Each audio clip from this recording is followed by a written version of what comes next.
안녕하세요. 저는 최근 20년이라는 긴 결혼 생활을 마치고 혼자가 된 40대 후반의 여성입니다. 이 나이까지 됐으면 그냥 참고 살지 뭐하러 이혼을 했냐고 하실 텐데 저도 참을 만큼 참았습니다. 모진 시집살이에도 그간 참고 살 수 있었던 건 예쁜 딸과 듬직한 남편 때문이었는데 20년 만에 내 집이 생기자 남편은 돌변했습니다. 우린 엄마 모시고 살다가 엄마 집 받기로 했으니까 그게 더 이득이야. 남편은 저 모르게 시댁 식구들과 미리 계획을 세웠고 제 집을 자기 동생 결혼하는데 신혼집으로 주면 그게 훨씬 남는 장사라며 어떻게든 제 명의 집을 빼앗아 가려고 했습니다. 하지만 어림도 없는 일이었죠. 진실을 알게 된 이상 제 아파트를 거저먹으려던 시댁 식구들과 더는 마주하고 싶지 않았습니다. 그래서 저는 이 순간 어떤 결정을 내렸을까요? 시댁이 풍비박산 날 정도로 크게 한 방 먹이고 이혼을 했는데 제가 어떤 일을 겪었는지 그 사연을 지금 바로 시작해 보겠습니다.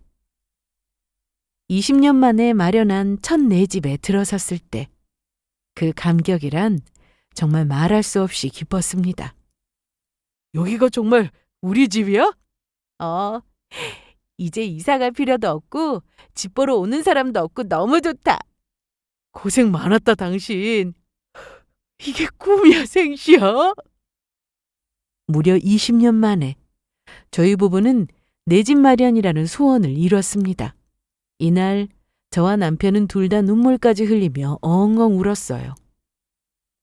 저희 부부의 첫 시작은 원룸이었습니다. 대학 졸업 후 회사에 취업하고 나서 소개로 남편을 만났고 약 2년간 연애 후 바로 결혼을 했어요. 그런데 회사 생활을 오래 한 것도 아니고 모아둔 돈이 어디 있겠어요? 이건 남편도 마찬가지였습니다. 저보다 연상이었지만 군대를 다녀오느라 복학 후 학기를 마치고 나서 취업을 했으니 저희 둘의 사정은 뻔했습니다. 그런데 사랑하면 뭐든 두려울 게 없다고 하잖아요. 정말이지. 당장 대궐 같은 집이 아니어도 저희는 행복했습니다. 작은 원룸을 하나 얻었고 거기서 결혼 생활을 시작했는데 친정이나 시댁이나 도움받을 형편도 되지 못했네요. 그러다 원룸에서도 이사를 가야 하는 상황이 되었는데 부동산에서는 뭐래? 연락 준다고 했으니까 일단 기다려보자. 이사는 가야 하는데 가진 건 없으니 선택지가 없었습니다. 대출받아 집을 살까도 생각했지만 대출금 갚느라 허덕이며 사는 게 두려웠고 좀 부족하더라도 형편에 맞게 살자는 생각이 있었습니다. 그래서 가진 돈 탈탈 털어 근처에 있던 5층짜리 아파트로 이사를 했습니다. 물론 전세였어요. 월세에서 전세로 바뀌니 한결 마음이 편하긴 했습니다. 엘리베이터도 없이 계단으로 다녀야 하는 게 힘들긴 했어도 괜찮았습니다. 하지만 예상 못한 변수는 많았습니다. 처음 2년 계약해서 그동안 편히 살면 되겠다 생각했었는데 1년이 지나고 얼마 되지 않아 갑자기 집주인한테 연락이 왔습니다. 네? 그럼 저희는 어떻게 하면 되는데요? 빨리 집 알아보세요. 이사비 드릴 테니까. 저희도 빨리 팔아치워야지. 가지고 있으니까 골치만 아프네요. 아니면 혹시 집 사실래요? 갑자기 집을 팔겠다면서 나가라고 하더군요. 처음엔 저희 보고 집을 사면 어떻겠냐 했지만 그럴 돈도 없었고 있다고 해도 사고 싶은 집은 아니었습니다. 수리비가 감당이 안 될 것 같았거든요. 1년간 살면서 바닥 누수만 2번이라 공사 때문에 먼지를 뒤집어 쓰기도 했고 끝집이라 겨울에 결로가 심해서 벽지를 새로 해도 곰팡이가 생겨 마음에 드는 집은 아니었습니다. 그래서 차라리 잘 됐다 싶어 저희는 또 근처로 집을 얻어 이사를 했습니다. 이사하는 건 정말 보통 일이 아니었습니다. 그런데 이것보다 더 곤욕인 일이 있었으니 그건 바로 시집살이였어요. 보통 시집살이라고 하면 시어머니를 떠올리는데 저는 시아버지 시집살이가 그렇게 심했습니다. 며느리 사랑은 시아버지라는데 저는 그런 복은 없더라고요. 시댁은 집에서 멀지 않은 거리라 버스로 한 번에 갈 수 있었는데 아버님은 매주 저에게 전화를 하셨습니다. 처음 신혼집으로 원룸을 얻었을 때 그 돈을 아버님이 해주셨거든요. 아버님이 이런 분인 줄 알았다면 아마 그때 그 돈은 안 받았을 겁니다. 아니, 이번 주에 왜 못 와? 바쁘냐? 네, 회사에 일이 좀 많아서 주말에도 출근을 해야 해요. 그래서 지금 내 말을 거역이라도 하겠다. 아버님은 집 얻을 돈을 해주셨다는 이유로 어떤 상황에서든 돈 얘기를 하셨습니다. 도움을 줬으니 자기 말을 들어야 한다는 거였죠. 많을 땐 일주일에 3번, 적어도 일주일에 1번은 꼭 전화를 하셨습니다. 전화 통화야 뭐 매일 할 수 있다 치고 얼마든지 기분 좋게 넘어갈 수 있지만 아버님은 전화하실 때마다 놀러 오라고 하시거나 집 앞에 왔으니 내려오라고 하시니 이게 참 힘들더라고요. 친정엄마와도 이렇게 많이 통화하지 않는데 아버님은 바로 전날에도 통화해놓고 왜 안부 전화를 안 하냐고 화를 내시거나 주말에 밥 먹으러 오라고 하시는데 저에겐 그게 너무 스트레스였습니다. 오라고 해서 남편과 가면 어머님은 매번 안 계셨어요.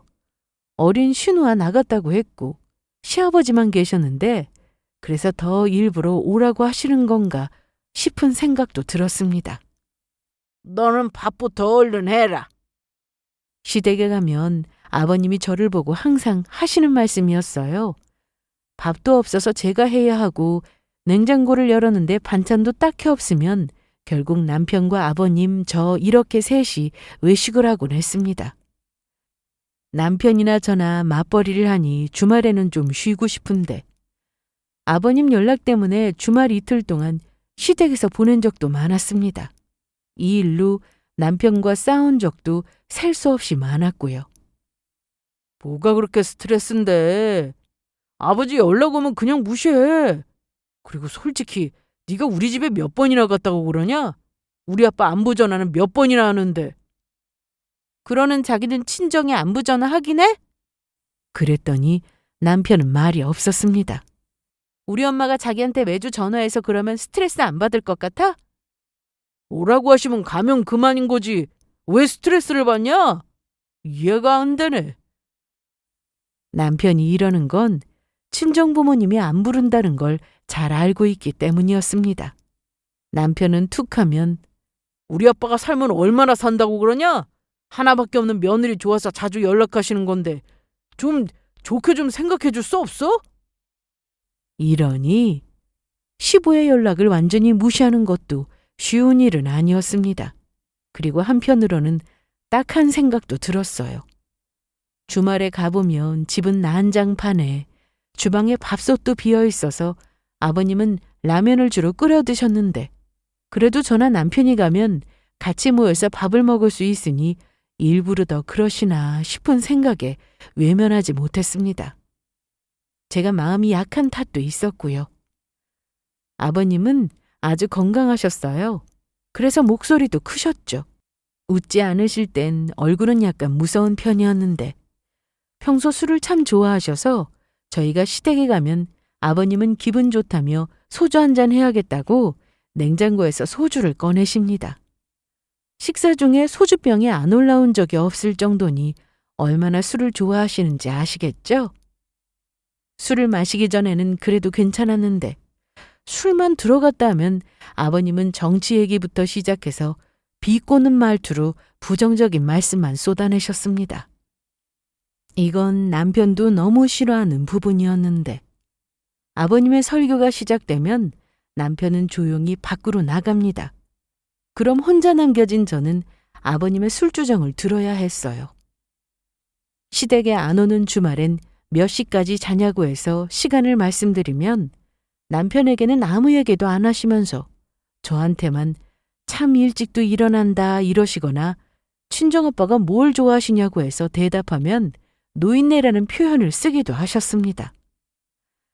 당연히 불쾌했지만 술 취하신 상태에서 말씀하시는 거라서 뭐라고 할 말도 없었습니다.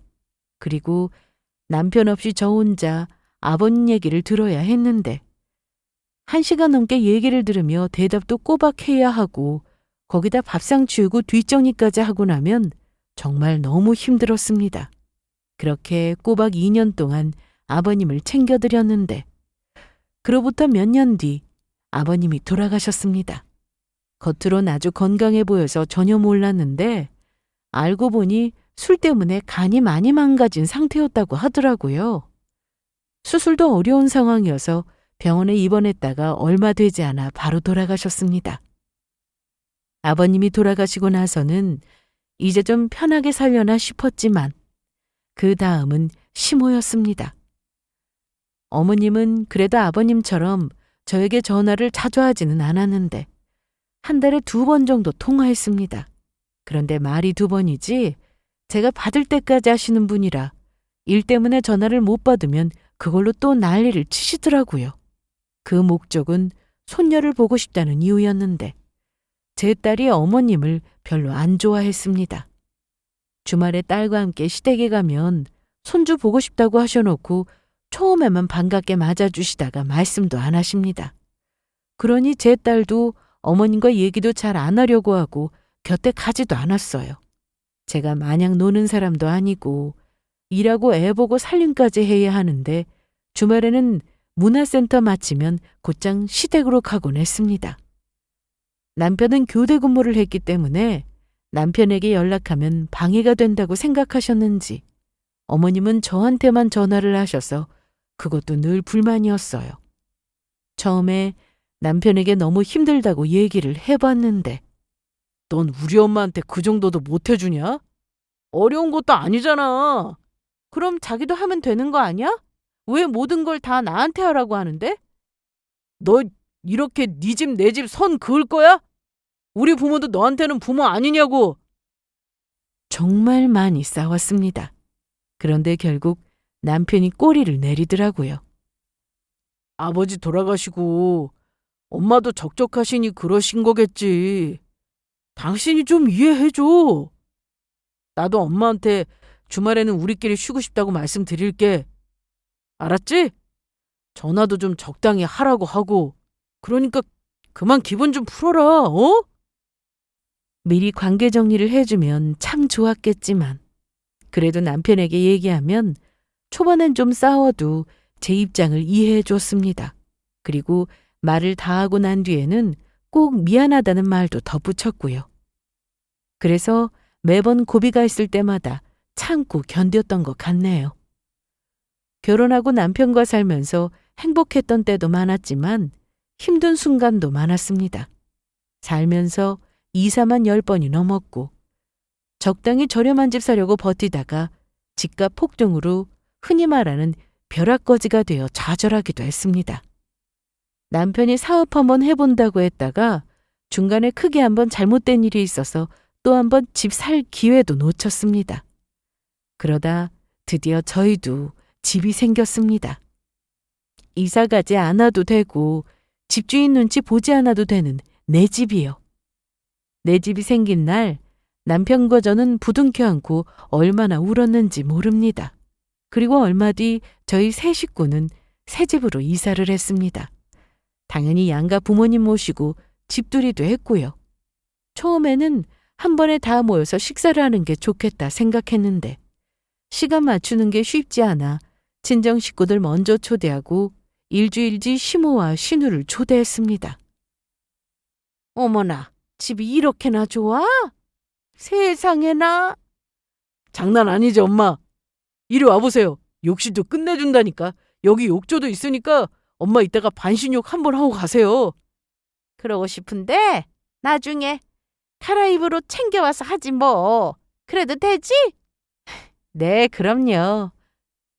시댁 화장실은 오래되어서 매우 춥고 욕조도 없었어요. 그러니 어머님은 저희 집 욕실을 보시고는 부러운 눈으로 쳐다보셨습니다. 시모는 집에 오셔서 집 구경을 한참이나 하셨습니다. 그간 고생 많이 했으니 이런 집에서 살아도 되지 뭐. 암튼 축하한다. 감사합니다, 어머님. 얼른 드세요. 그래. 그런데 넌 안 먹어도 배부르겠다. 네? 이렇게 좋은 집에서 사니까. 나도 이런 집에서 살아봤으면. 아니다. 우리 딸이 결혼하고 이런 집에서 결혼 생활을 시작해야 하는데. 썩 좋게 들리지는 않았지만 그래도 괜찮았습니다. 어머님 원래 말투가 저러셨으니까요. 그러던 어느 날 퇴근해서 쉬고 있는데 남편이 갑자기 어이없는 말을 꺼냈습니다. 뭐? 뭘 줘?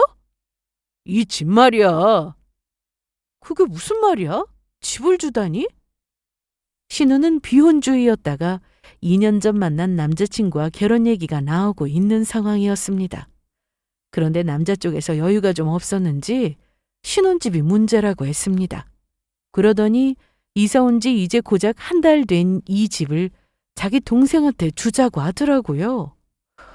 처음엔 농담인 줄 알았습니다. 장난치지 마. 나 진지해. 무슨 장난? 그러지 말고 내 말을 일단 들어봐. 이 집은 우리 현지한테 결혼 선물로 주고 우리는 엄마 집에 들어가서 살자. 어? 엄마랑 같이 살면 그 집 나중에 우리 주신대. 그럼 그게 더 이득 아니야? 뭐? 이득? 그래. 엄마 집 알아보니까 지금 3억이래. 아마 나중에는 더 오르겠지? 안 그래?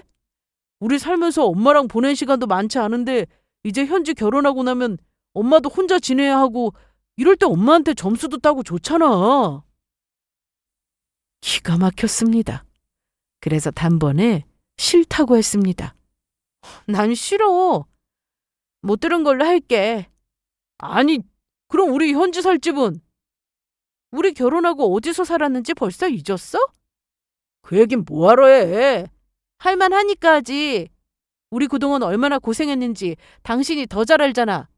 집 살 기회가 몇 번이나 있었는데도 그 기회 다 놓치고 이제야 겨우 그것도 20년 만인데 이렇게 생긴 내 집을 누구한테 주자고? 당신 제정신이야? 이날 결국 남편과 크게 싸우고 말았습니다. 그리고 다시는 그 얘기는 하지 말라고 했어요. 당연히 남편과 사이는 좋지 않았습니다. 그래도 자식이 있으니 매일 싸울 수도 없는 노릇이고 이러다 말겠지 생각하며 평소처럼 저녁 차리고 밥 먹으라고 했는데 남편은 제 말을 듣지도 않더라고요. 나와서 밥 먹으라고.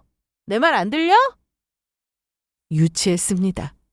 남편은 제가 말하는 게 들리면서도 안 들리는 척 핸드폰만 들여다봤는데 얼핏 보니 톡을 하고 있었습니다. 핸드폰만 붙들고 있는 그 모습이 너무 싫어서 나중에 알아서 차려 먹으라고 하고는 딸과 저녁을 먹고 치웠는데 새벽에 일어나서는 혼자 라면을 끓여 먹더라고요. 저는 모른 척하고 다시 자려고 했는데 그때 거실에서 남편이 통화하는 소리가 들렸습니다. 아이, 말도 못 꺼내게 해. 아이, 몰라. 그럼 나더러 어쩌라고. 순간 집 얘기인 것 같았습니다. 그래서 문 쪽으로 가서 귀에 대고 들어봤는데 아니, 이 집이 4명이도 아닌데 내가 뭘 어떻게 해. 암튼 나도 기회 보고 있으니까 일단 기다려봐. 아이, 글쎄 엄마. 나 지금 라면 먹고 있으니까 일단 끊어. 누구랑 통화하나 했더니 어머님이었습니다. 집에 대해 미련을 버리지 못했구나 싶었던 저는 대체 무슨 얘기를 저렇게 하나 싶어서 남편과 시모가 주고받은 대화가 궁금해졌습니다. 며칠 뒤 저는 남편의 핸드폰을 보게 되었고 그 안에서 충격적인 사실을 알게 됐습니다. 이미 시모와 남편은 제 명의 아파트를 신우에게 주기로 결정을 했더라고요. 선우가 계속 싫다고 난린데 그럼 어떡해. 어떡하긴 뭘 어떡해. 그 집이 걔 명의로 되어 있어도 니네가 같이 산 세월이 얼만데. 너 충분히 그 집에 대해서 말할 자격이 있어. 그런가? 으이구, 더 시간 끌지 말고 빨리 단판을 지으란 말이야. 시모도 제 집에 잔뜩 욕심을 내고 있었습니다. 대체 왜 이러나 싶었는데 이것저것 더 뒤져보니 그 이유를 알겠더라고요. 남편은 아주 대형 사고를 쳤습니다. 서둘러야 한다는 것도 다 이런 이유 때문이었죠. 신우는 시댁에서 누뚱이로 태어나 사랑도 듬뿍 받고 괜찮은 회사까지 다니고 있었는데 결혼 생각 없다고 계속 미루다 또래보다 늦게 결혼을 앞두고 있는 상황이었습니다. 그러니 능력이 없는 것도 아니고 제가 집까지 해줘야 하는 이유는 없었습니다. 능력이 안 되더라도 제가 신우 살 집을 해줄 필요는 없었죠. 그런데 남편은 오빠로서 그동안 해준 게 없었다며 크게 선물 하나 해주고 싶다는 말도 안 되는 얘기를 했고 심지어 돌아가신 아버님의 과거 저희 결혼하고 집 얻으라고 주신 원룸 보증금 얘기도 꺼냈어요. 솔직히 아버지한테 돈 못 받았으면 우리 집이라도 얻었겠냐? 그 돈으로만 집 얻은 거야? 말 똑바로 안 할래? 아니 뭘 또 따져. 그래, 당신 돈도 들어갔지? 암튼 우리 집에서 분명 돈 해주신 건 맞잖아. 그렇게 시작해서 여기까지 왔는데 너는 어떻게 된 애가 베풀 줄을 모르냐? 어? 남편은 마음 약한 제 성격을 아주 잘 알고 있었습니다. 그래서 시부한테 돈까지 받아놓고 이제 와서 먹고 살만해지니까 자기 식구는 나 몰라라는 거냐고 몰아세웠는데 예전 같으면 눈물바람에 그렇게 하자고 했을지도 모르겠네요. 하지만 남편과 결혼 후 모진풍파 다 겪으며 시부도 모자라 시모한테까지 시집살이를 당하면서 살다 보니 온순한 양 같았던 제 성격은 사라진 지 오래였습니다. 정말 독하게 이 악물고 살았더니 오랜만에 만난 친구들은 저를 보고 드세졌다는 말까지 했으니까요. 그래도 그동안 시어머니 모른 채 하지 않고 어머님 돌아가시고 혹시나 혼자 외로우신 건 아닐까 자주 찾아뵈었고 챙겨드리며 살았습니다. 저보다 더 힘들게 사는 사람들도 많겠지 생각하면서 말이죠. 그런데 정말 이제 2다리 쭉 펴고 살만해지니 집 내놓으라는 남편놈 때문에 이제는 정말 결정을 해야 하는 순간이 왔구나 싶더라고요. 그날 이후로 남편은 저만 보면 자기야, 생각 좀 해봐라. 어? 우리 집 들어가면 엄마가 잘해준다고 하잖아. 혹시나 엄마가 저번처럼 너한테 못되게 할까봐 그래? 내가 엄마한테 다 말해놨어. 우리 같이 살면 절대로 너한테 싫은 소리 하지 말라고. 아무 터치도 하지 말라고 말해놨다고. 엄마도 이제 나이 들어서 우리가 모시기는 해야 하잖아. 뭔가 시기가 딱 맞아떨어진다는 생각 안 들어? 생각해보니 그랬습니다. 시기가 딱 좋았죠. 좀 더 일찍이었으면 더 좋았겠지만 저는 지금도 늦지 않았다고 생각했어요. 그럼 서류 정리해야겠네. 서류 정리? 아, 집 명의 말하는 거구나. 저는 남편의 말에는 대답하지 않았고 그저 미소만 지었습니다. 명의 바꾸려면 이게 또 돈이 든다고 하던데. 맞지? 아마 그럴걸? 얼마나 들려나? 그건 당신이 알아볼래? 알았어. 자긴 회사 일하고 우리 희주도 봐야 하고 바쁘니까 내가 다 알아볼게. 내가 자기가 준비할 것도 따로 적어서 줄게. 자기는 아무것도 신경 쓰지 마. 알았지? 남편은 제 말에 아주 신이 나서는 혼잣말로 몰아 중얼거리며 종이에 써내려갔습니다. 인감증명서랑 등본이랑 부동산 등기부 등본에 아휴 서류가 장난 아니네. 뭐 이렇게 많냐? 와, 돈도 많이 드네. 남편은 제가 아무 대꾸가 없으니 괜히 제 옆으로 와서는 자기야, 이거 봐봐. 서류 진짜 많지? 그러네. 돈도 많이 든다. 명의 변경 이거 쉽게 볼 게 아니구나. 그래도 뭐 해야지 어떡해. 변경하면서 들어가는 돈은 자기는 신경 쓰지 마. 이것도 다 알아서 할 테니까. 시모도 이 소식을 듣고는 다음날 저에게 전화를 하셨는데 얘기 들었어. 너 아주 큰 결심했더라. 어떻게 들으셨어요? 어떻게 듣긴 내 아들한테 들었지. 맞아요. 저 진짜 이번에 큰 결심했어요. 그것도 20년 만에. 이제 네 팔자 쫙 필 거다. 원래 어른 말 잘 들으면 복이 굴러와도 들어오는 법이거든. 어머님, 저 이래야 해서 길게 통화 못 하는데. 그래, 알았어. 이제 우리 자주 볼 건데. 아니지. 이제 한 집에서 같이 살 건데. 내가 통화는 차지하마. 야, 일 봐. 시모 얼굴이 보이진 않았지만 목소리만 들어도 현재 기분이 어떤지 바로 알 수 있었습니다. 남편은 혼자 바빴는데 뭐 그렇게 신났는지 퇴근하고 집에 오면 저한테 밥도 차려주고 청소도 했어요. 시켜도 안 하던 사람이 갑자기 이러니 정말 크게 기대하고 있는 모양이었는데 기대가 클수록 실망도 큰 법이니 저는 굳이 말해주지 않았습니다. 그리고 드디어 그날이 되었습니다. 서류 정리하는 그날이요. 시댁 식구들 모두 들뜬 상태였고 점심때쯤 시간 맞춰서 시모와 슈누가 집으로 왔습니다. 우리 왔어. 오셨어요? 기분이 좋아 보이시네요? 당연하지. 오늘 아주 중요한 날이잖아. 그런데 우리 희주는 어디 갔어? 지금 방학이라 친정에서 며칠 지낸다고 해서 보냈어요. 그래, 잘했다. 너도 좀 쉬고. 평소엔 제 딸한테 관심도 없으면서 친정 가는 건 또 그렇게 싫어하시던 분이 이날은 제가 하는 말마다 잘했다고 칭찬을 아끼지 않으시더라고요.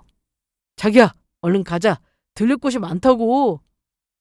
가긴 어딜 가? 명의 바꾸려면 신고하러 가야지. 저는 남편에게 서류를 건넸습니다. 이걸 왜 나를 줘? 아, 혹시 자기 대신 나보고 다녀오라고? 그러려면 위임장을 써야 하지 않아? 안에 들어있어? 그렇게 신난 표정으로 남편이 봉투를 열어본 순간 한마디로 난리가 났습니다. 여보, 이게 뭐야? 이건 그 소리가 아니잖아. 뭔데 그래 대체? 어디 봐봐. 어머나, 이게 뭐냐? 이혼? 이혼 신고서가 왜 여기 들어있냐? 응? 오늘 서류 정리하기로 한 날 아니었어요? 그래서 준비한 건데요. 저는 어머님하고 아가씨가 오신다기에 뭐 구경이라도 하시려나 왜 오시지 생각했는데. 아이고 머리야. 이게 어떻게 된 거야? 나랑 얘기 좀 해. 무슨 얘기? 이거 나 할 말 있으면 여기서 해. 내 동생한테 집 주기로 해놓고 이게 뭐 하는 거야? 장난치냐? 내가 언제 집을 준다고 했어? 난 처음부터 이 집 준다고 한 적 없어. 너도 내 말에 맞장구 쳤잖아. 어차피 엄마 모시고 살아야 하니까 살던지 우리 현지한테 주고 엄마 집 들어가서 같이 살면 되겠다고 너도 좋다고 했잖아. 그런 말 한 적 없는데. 시기가 딱 맞아떨어진다고 하길래 내가 생각해도 그렇다고 한 거였지. 말을 좀 제대로 알아들었어야지. 내가 말한 시기는 이제 너랑 이혼할 시기가 됐다고 말한 거였는데? 뭐? 그럼 서류 정리해야겠다고 한 것도 집 명의가 아니라 나랑 이혼 얘기한 거였냐? 이제 이해한 거야? 아니 이제 와서 그러면 어떡하는데? 말 다 해놨구만. 그건 네가 알아서 해야지. 네가 혼자 벌인 일인데. 아니 자기야, 선우야, 그러지 말고 내 말대로 하면 정말 이득이라니까. 왜 자꾸 뭐가 이득인데? 어머님 집이 지금 3억이고 여기 내 집은 5억이야. 시간이 지나서 집값이 오르면 우리 집만 쏙 빼고 올라? 올라도 이 집이 더 오르겠지. 걸어서 5분 거리에 지하철 있고 새 집이고. 그런데 대체 뭐가 더 이득이라는 거야? 내가 여태 고생하고 산 거 알면서 어떻게 니네 엄마 모시고 살자는 말이 그렇게 쉽게 나오냐? 거기다 집까지 주자니? 아이씨, 이러면 안 되는데. 남편은 갑자기 자기 머리카락을 움켜잡고는 표정이 일그러지기 시작했는데 저는 다 알고 있었습니다. 그 이유를요. 남편은 현재 백수였어요. 최근에 회사를 그만둔 걸 제가 확인했는데 그동안 회사 다니며 사업한다고 해서 밀어주기도 했지만 매번 망했습니다. 이번이 마지막이라고 하면서도 하는 사업마다 말아먹어서 집도 못 사고 항상 제자리였죠. 그래서 그때 약속을 했어요. 다시는 사업에 손대지 않겠다고 말이죠.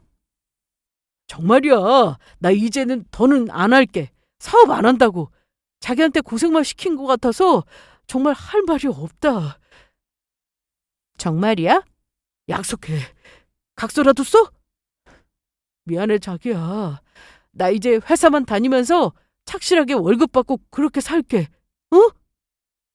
그래서 믿었습니다. 남편은 정말 그 약속을 하고 회사 다니며 제 앞에서 사업의 사자도 꺼내지 않았으니까요. 하지만 저 모르게 남편은 다시 사업을 하고 있었고 회사에서는 겸업이 금지였는지 사업하는 걸 알게 되고 나서 퇴사를 할지 사업을 그만둘지 결정해야 했는데 결국 회사를 그만뒀더라고요. 이상하게 퇴근하고 집에 오면 남편이 항상 먼저 와 있고 출근도 저보다 늦게 하는 게 수상해서 하루는 회사로 전화를 해봤더니 남편은 이미 회사를 그만뒀다고 했습니다. 그런데 제 앞에서 아무 얘기도 안 하는 게 이상했고 신우한테 집을 주자는 헛소리를 하길래 남편 핸드폰을 열어봤다가 남편이 전부터 사업을 저 몰래 하고 있었다는 사실까지 알게 됐습니다. 하지만 이번엔 규모가 꽤 컸습니다. 그러니 회사에서도 알게 된 것이고 규모가 큰 만큼 빚도 많았습니다. 그걸 보는데 아무 말도 안 나오더라고요. 심지어 화도 안 났습니다. 이건 뭐 포기 상태라는 거죠. 그간 남편과 이런 일 저런 일 겪으며 살면서 부부는 의리라는 말에 서로 힘들 때 같이 힘이 되어주는 게 맞다고 생각하며 살았습니다. 그래서 자잘하게 사고치는 것도 제가 다 뒷수습하고 사업해서 말아먹고 난 뒤 남은 빚도 함께 갚으면서 살았습니다. 언젠가 저한테도 무슨 일이 생기면 당연히 남편이 같이 책임져 줄 거라고 생각했거든요. 아무리 열심히 일을 해도 돈은 모이지 않았습니다. 좀 모았다 싶으면 다 남편에게 들어갔습니다. 결혼 당시 시댁에서 얻는 보증금을 받고 친정에서는 받은 게 하나도 없었습니다. 그때 친정아빠가 갑자기 쓰러지시면서 병원 생활을 오래 하시게 되었고 주부로만 사시던 엄마가 일을 하시면서 두 분 생활하시는데도 빠듯한 상황이라 뭘 바랄 수도 없었습니다. 아빠는 친정 근처에서 자영업을 하고 계셨는데 몸이 회복되고 나서 다시 일을 시작하셨고 조금씩 형편이 좋아지니 저한테 큰 선물도 하나 주셨습니다. 아빠한테는 시골에 땅이 좀 있었는데 희한하게 시간이 지나도 다른 땅은 다 오르는데 그 땅만 제자리였어요.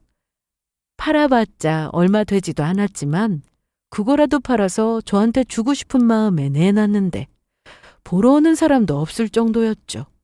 그렇게 있으나 마나한 땅이지만 혹시나 하는 생각에 팔리지도 않으니 그냥 가지고 있었는데 드디어 그 지역 개발 소식이 들려오면서 땅값이 확 오른 겁니다. 처음에는 그 땅을 저한테 주신다고 했는데 부모님께 노후에 쓰시라고 거절했습니다. 그런데 제가 고생하며 살고 있는 걸 더는 못 보겠다며 그간 못 해준 거 이번에 해주고 싶다며 집을 사주신 겁니다. 20년 만에 내 집이 생긴 건 순전히 친정 부모님 덕이었죠. 그래서 명의도 제 이름으로만 했는데 친정에서 해주신 거니 남편도 이 부분에 대해서는 토를 달지 않았던 겁니다. 그런데 이 집을 어떻게 신우이한테 주겠어요? 제 힘으로 벌어서 산 집이라 해도 아까운데 말이죠. 사람이 어쩜 그렇게 뻔뻔하냐? 너 이 집 살 때 1원 하나 보탠 거 있냐? 그 얘기가 왜 나오는데? 우리 부부잖아. 그럼 우리 집이지. 그리고 내 동생이면 너한테도 동생 아니야? 내 동생 어릴 때 예쁘고 귀엽다고 잘 챙겨주더니 그건 다 진심 아니었냐?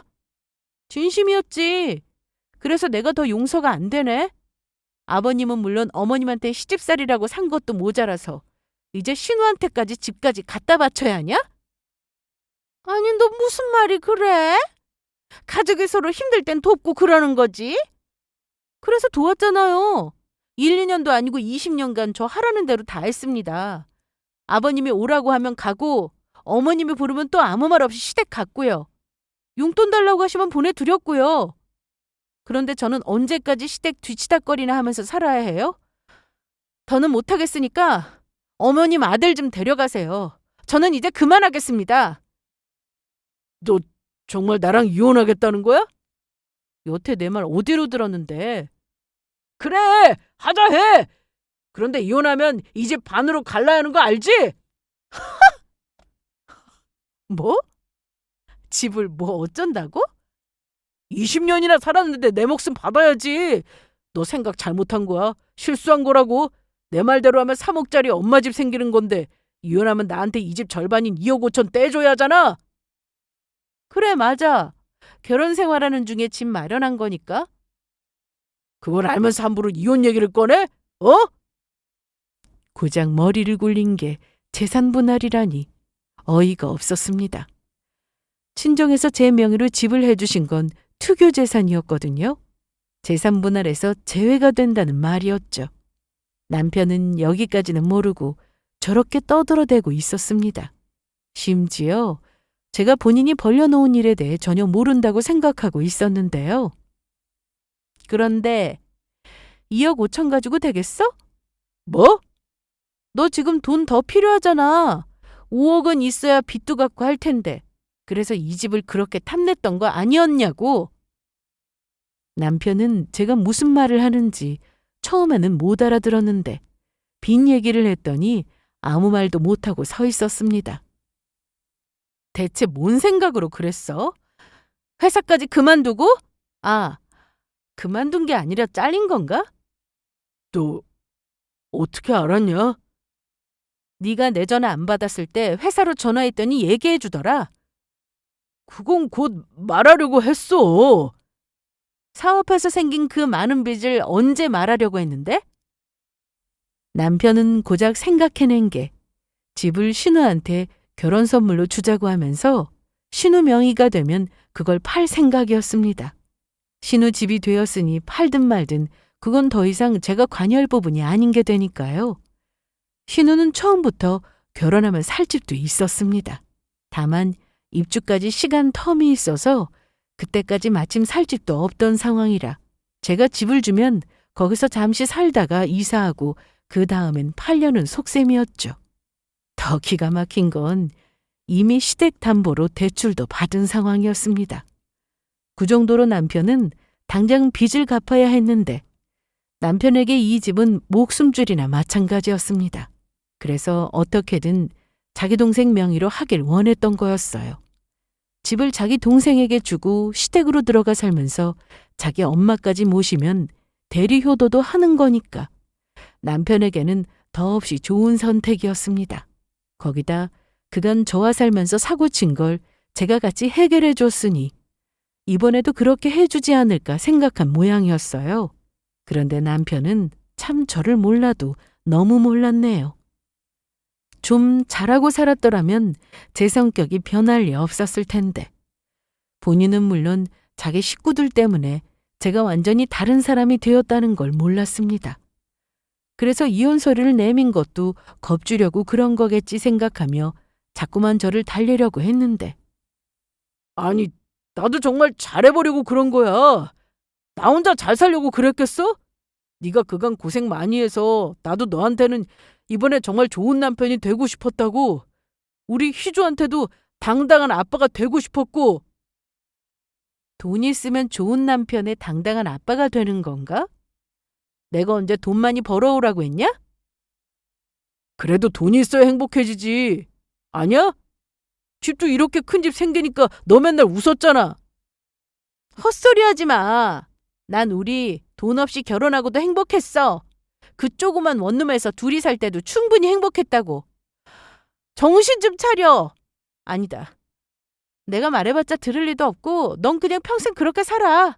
난 내 갈 길 가야겠으니까. 이날 저는 시모 앞에서 이혼하겠다고 했습니다. 그랬더니 시모는 처음에는 좀 말리는 척 하다가 제가 너무 단호하게 나와서 통하지 않을 거라는 걸 알고는 남편과 똑같은 말을 하더라고요. 너 이제 와서 배신하는 거냐? 배신이라는 말을 저한테 쓰시면 안 되는 거 아닌가? 뭐? 여기 이 사람한테 하셔야죠. 어머님 아들이요. 살면서 저를 속인 게 몇 번인데 배신한 건 제가 아니라 어머님 아들이에요. 너 이렇게 하면 못 써. 이혼하면 너는 행복할 줄 알지? 주변에 둘러봐라. 이혼해서 잘 사는 사람 어디 얼마나 되는지. 아무리 세상이 변했어도 이혼녀 딱지 그거 쉽게 못 벗는다. 그건 어머님이 신경 써주시지 않아도 될 것 같습니다. 얘 말하는 것 좀 봐. 너 여태 살아온 거 보면은 네 팔자도 꽝이야. 그럴 리가요. 어머님이 그러셨잖아요. 저한테 큰 결심했다고. 그래서 앞으로 제 팔자도 쫙 필 거라고 하셨으면서 왜 말을 바꾸세요? 저 정말 살면서 이런 큰 결심 처음인데 이혼하고 제 인생 쭉쭉 잘 나갈 것 같은데요? 제가 생각을 바꿀 것 같지 않으니 시모나 남편이나 모두 법대로 하자고 했습니다. 특히 남편은 이 집의 절반이라도 가져야겠다고 큰 소리를 쳤는데 바보도 아니고 인터넷으로 검색만 해봐도 분할 대상이 아니라는 건 바로 알 수 있는데 남편만 이걸 모르더라고요. 며칠 뒤 남편도 이 사실을 알고는 저한테 다시 생각을 바꾸라고 했는데 우리 그냥 좋게 하자. 희주 생각해서. 우리 희주 얘긴 하지 마. 평소에 관심도 없던 딸 얘기가 입에서 나오냐? 일한다고 나가서 술 마시고 늦게 들어온 게 일주일에 4번이면 말 다 한 거 아니야? 안 그런다고 하잖아. 가정에 충실할게. 처음엔 믿었지. 각서도 쓴다고 하고 다신 안 그런다고 하면서 눈물도 보이고 무릎도 꿇고 했으니까. 그래서 이번만 봐주자고 넘어간 게 벌써 몇 번이냐? 지금 생각하면 내 발등 내가 찍은 거지만 이제는 아니야. 나도 내 인생 살고 싶어. 그러니까 더는 그 얘기하지 말고 소송 준비나 잘해봐. 너 진짜 이럴 거냐? 야, 내가 아무것도 모른다고 생각하나 본데 투교재산? 그거 내가 20년간 살면서 집에 기여한 거 증명하면은 그래도 분할 가능하다고 하더라. 어딜 가나 예외는 있는 법이거든. 그래서 마음대로 하라고 했습니다. 남편은 증명할 게 없을 겁니다. 오히려 법정에 서면 제가 할 말이 더 많았죠. 그동안 월급 타서 집에 가지고 온 돈보다 빚 갚느라 가져다 쓴 돈이 더 많았고 시댁에서 받은 부당한 대우에 대해서는 더 말할 게 없죠. 저도 나름대로 미리 변호사 사무실을 찾아 알아볼 거 다 알아보고 이혼 통보 날린 거였습니다.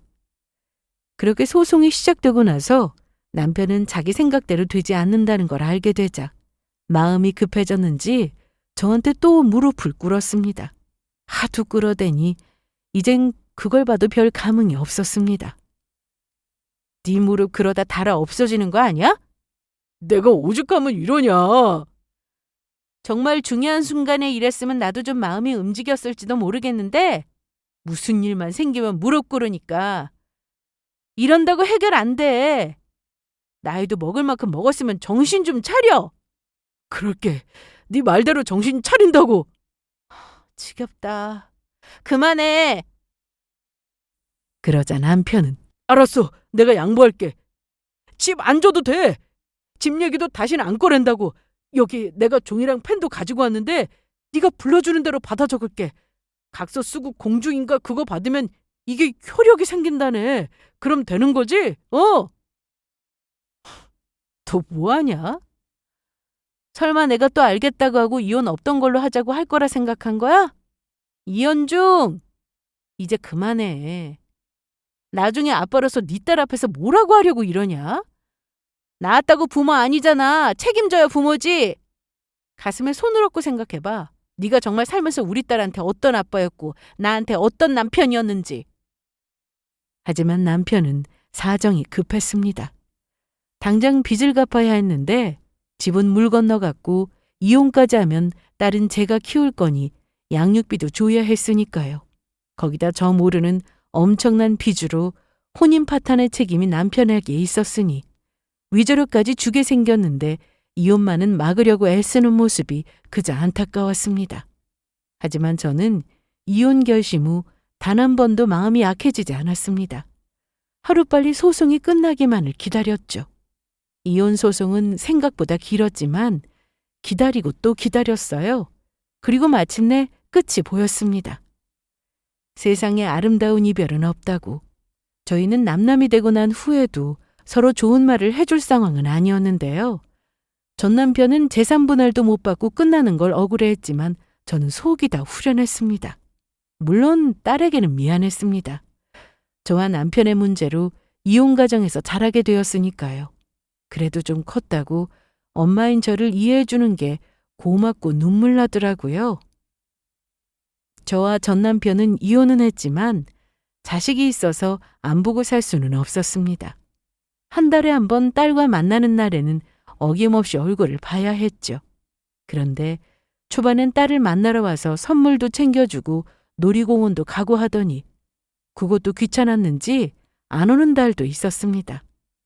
그렇게 2달간 연락도 없고 오지도 않았는데 어느 날 집 앞이라고 전화가 왔더라고요. 이 시간에 와서 뭘 어쩌자고. 지금 희주 자고 있는데? 내일 낮에 전화하던가 해.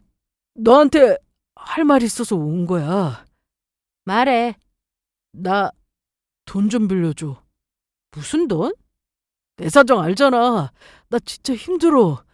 나 직장도 겨우 구했는데 월급 받은 거 너한테 양육비로 보내고 또 빚 갚고 나면 남은 게 없고 오히려 부족한 상황이라고. 그걸 왜 나한테 따지는데? 네 힘으로 해결해. 좀 도와줘라. 어? 싫어. 그럴 이유도 없고. 네 힘으로 해결해야지 무슨 돈을 또 빌려. 갚을 돈도 많으면서. 도와주면은 내가 진짜 바르게 살게. 어? 사람 쉽게 변한다고 생각하냐? 도와주면 넌 또 땀만 먹겠지. 여태 그렇게 살았던 것처럼. 잘 가라. 사람 쉽게 안 변하는데 넌 왜 이렇게 변했냐? 네가 나한테 했던 말 기억해? 어딜 가나 여애는 있는 법이라고 했던 말? 나는 네 덕에 많이 변했거든. 사람 안 변한다고 하지만 나는 변했다고. 그거 하나 고마워. 이날 이후로 전 남편은 한동안 딸을 만나러 오지 않았습니다. 정확히 말하면 못 오는 거였어요. 회사 일을 마치면 밤에 대리기사로 일을 해야 한다고 하더라고요. 주말 낮에는 회사를 안 가지만 저녁에 대리기사로 나가야 해서 잠을 자느라 개인 시간도 없다고 했습니다. 돈 빌리는 건 쉽지만 갚는 건 이렇게나 어려운데 이번엔 좀 정신 차리려나요? 저는 빚을 갚는다 해도 절대 달라질 거라 생각하지 않습니다. 저는 나이 들어서 이혼한 게 조금 억울하고 늦었다 싶었는데 이제라도 제 인생을 되찾은 기분이라 딸과 아주 행복하게 잘 지내고 있습니다. 딸도 생각보다 밝게 자라고 있어서 고마운 마음입니다. 저는 큰 욕심은 없습니다. 지금처럼만 딸과 잘 지내고 싶고 친정 부모님 건강하게 오래 사셨으면 좋겠고요. 딱 그 2가지 욕심뿐이에요. 회사에서 월급이 많은 건 아니지만 그 안에서 적금도 들었고 주말에는 딸과 쇼핑도 하고 소소한 일상을 즐기며 살다 보니 이런 게 진짜 행복이구나 느끼고 살고 있습니다. 참, 다음 달에는 저희 가족 처음으로 해외여행을 갑니다. 부모님까지 모시고 가는 여행이라 좀 떨리지만 설레는 마음이 더 크네요. 친구들이 결혼해서 부모님 모시고 여행 갈 때 그게 참 부러웠는데 이렇게 늦게나마 효도를 할 수 있게 되어 얼마나 감사한지 모릅니다. 부모님도 제가 고생만 하다 이혼해서 속상해 하셨는데 오히려 지금 더 행복하게 웃으면서 사는 모습 보시고 좋아하시더라고요. 딸도 친정 가는 걸 좋아해서 자주 얼굴 보고 사는데 시간을 멈출 수는 없지만 더 나이 들기 전에 부모님께 잘하고 살 생각입니다. 앞으로도 이런 행복 즐기며 제 인생 잘 살아갈 테니 응원 많이 해주세요. 그럼 여기서 제 사연은 마치겠습니다. 긴 얘기 들어주셔서 감사합니다.